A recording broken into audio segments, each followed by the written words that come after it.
Hi, this is Cheryl back with you from Farmhouse Frugally, and I absolutely love spring and anything that inspires me for spring home decor. Today we have some vintage cottage feeling thrift flips in this collaboration, so I hope that you will enjoy, and they are easy enough to recreate for those of you other crafters. I am starting this first flip with a piece of long wood that I got at my good table at the dump. There was a box of these boards that are probably about 8 inches wide by about 18 inches long, and they are perfect to make any kind of signs.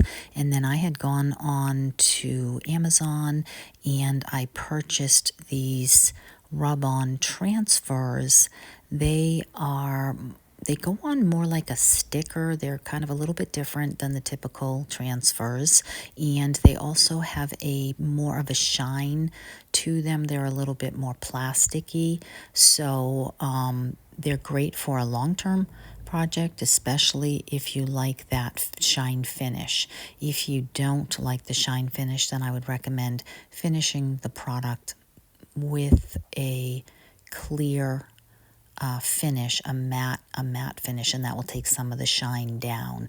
I will probably spray mine with that once I actually get a little bit of warm weather. Right now it's about 28 degrees here, so I won't be spraying anything. So all I did was paint this board with my linen colored chalk paint, and then just went into those, I think you get 12 in a pack, and I cut off some of the designs that I wanted, peeled off one side, and then you just, as with other transfers, you use the stick to make it stick on. And the words they sometimes stick a little, but you can see how sticky it is when I'm peeling it away here. It just has such a sticky residue on that little thing. But it goes on easily and it goes on nice. It doesn't leave the sticky residue. And like I said, it is, though, however, a little bit shinier than I like. I don't know if you can see that here. And then I'm going to put the other half on the other side of this board.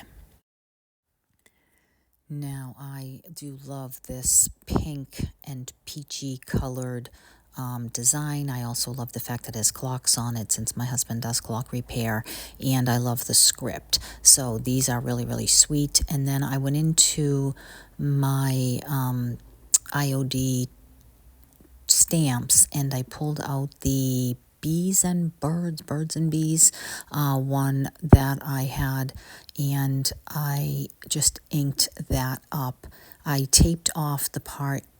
I wanted some extra branches and not as many birds, so I first taped the birds so I would only get the ink on the branch. And then, of course, you want to peel the tape away before you put it down on your board. Otherwise, the ink that got on the tape will also get on your project. And so I just did a couple, a little bit of the branch, and then I did the entire thing so that I could have one of the birds. I just didn't want a number of birds on this. And then once I had the bird on there, then I just took a little bit more of the branch section, and then just here and there, especially with some of the extra leaves, just inked that up, and then added a few extra leaves here and there because I felt like that branch was just a little bit sparse.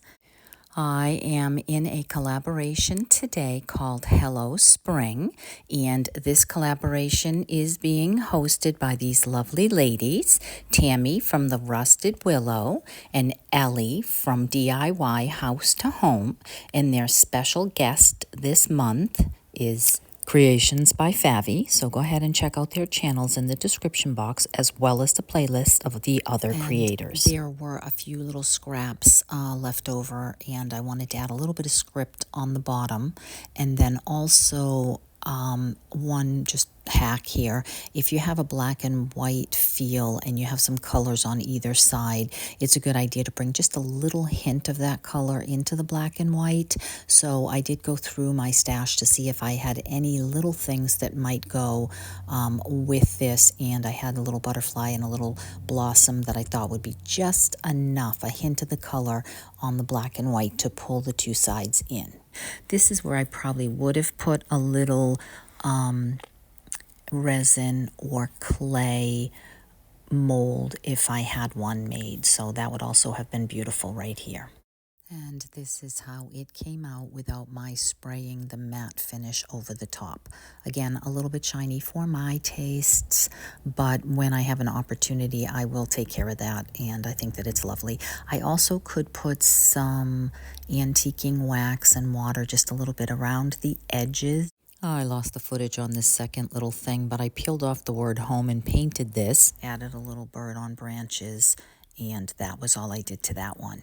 And now this third one, I absolutely love how this comes out.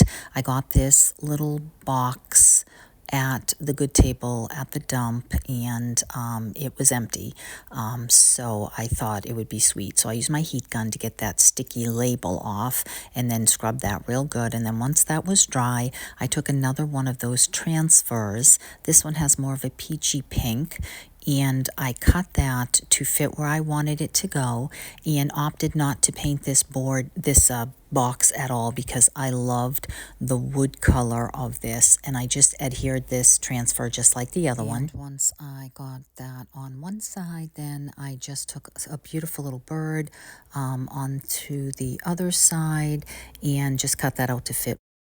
It would just be absolutely so sweet.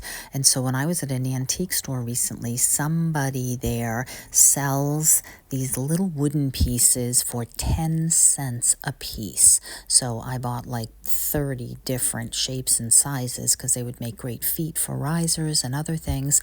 But I knew specifically that I wanted to get 4 of the round ones to make little wagon wheels. So here I am just adding half wood glue and half hot glue to this so that I'll have a permanent and a quick hold.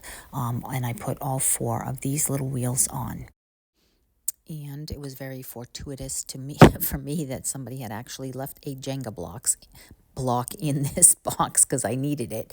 And so I went into my stash and found a flat stick and glued a little Jenga block to the top of that stick to make that sort of the pull for the wagon. And here I am just going to stick it in the top because I need my husband's help to actually make it permanently stuck to the box, but for right now, for display purposes, I'm just gonna put it inside. And then I just added a sweet little bouquet of peachy pinks and white roses and other flowers that I had on hand, and a little bird to display this piece. And I think it is absolutely so sweet. And these 2 pieces to me just say romantic spring, just beautiful, especially for the cottage core or vintage style, if that is how you decorate your home. And then recently when I was at an antique store, this little bunny was $1 or $2, had a little chip on its head. And I just thought, well, I am going to just take some cream or linen colored chalk paint. I'm going to add some baking soda and a little bristle brush, and I'm just kind of pouncing some paint all over this sweet little bunny, everywhere except for his eyes, because the eyes are so sweet, and they're glass. And so I wanted to change out one that I had done last year that just did not look right. It just, the eyes on it looked a little evil after I painted it. So I'm going to get rid of that one and put this one in its place. And I think besides birds and bird nests and flowers, bunnies absolutely say spring. And so I just took a little fine detail brush to go around the eyes. And then I did end up giving him 2 coats. And then in my stash, I also had this little bird with a chip on it. So I did the same thing, the same baking soda and cream colored paint, painted 2 coats onto this bird, and then decided at the end that I wanted to add some antiquing wax to the bird just to pick up those feathers. I didn't do it to the bunny. Not everybody likes that, so I did one with and one without. So here I am just going back over that with a second coat. Now, if you're not going to wax it like I am not on this bunny, a clear coat finish is a good idea because eventually if you handle it, that little high top edges of the baking soda can get knocked off. And so again, when it's warmer, I will just have a whole bunch of pieces that I'll take out to my yard and I will add that clear coat to. And here is the absolutely sweet little bunny. He looks so cute. With the other items that I already have, looks like he's in my garden. And then here is the bird on top of a spindle on my mantle with some bird nests that I had on there without the wax.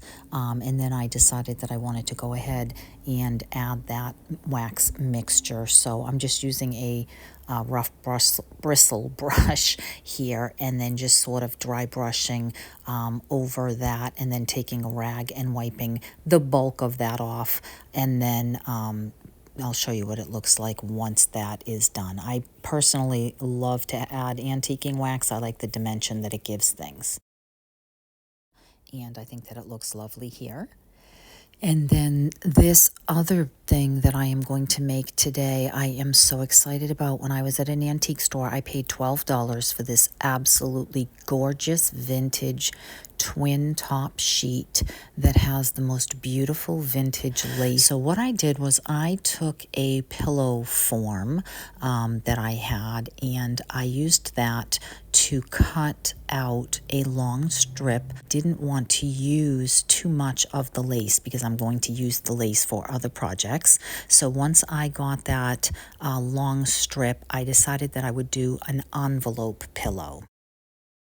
So I had the inside of the pillow form and I just made a square and then with about 6 inches left over, and then sewed down both sides of that and flipped that little envelope inside out, and then was left with just this long piece that I could put over the top, and that way I can slide the pillow form in and out if I want to change this out or throw it in the laundry, and that was all there was to this sweet little pillow. And I may use some of this leftover piece of sheet to make a matching table runner for my dining room table across from that bench.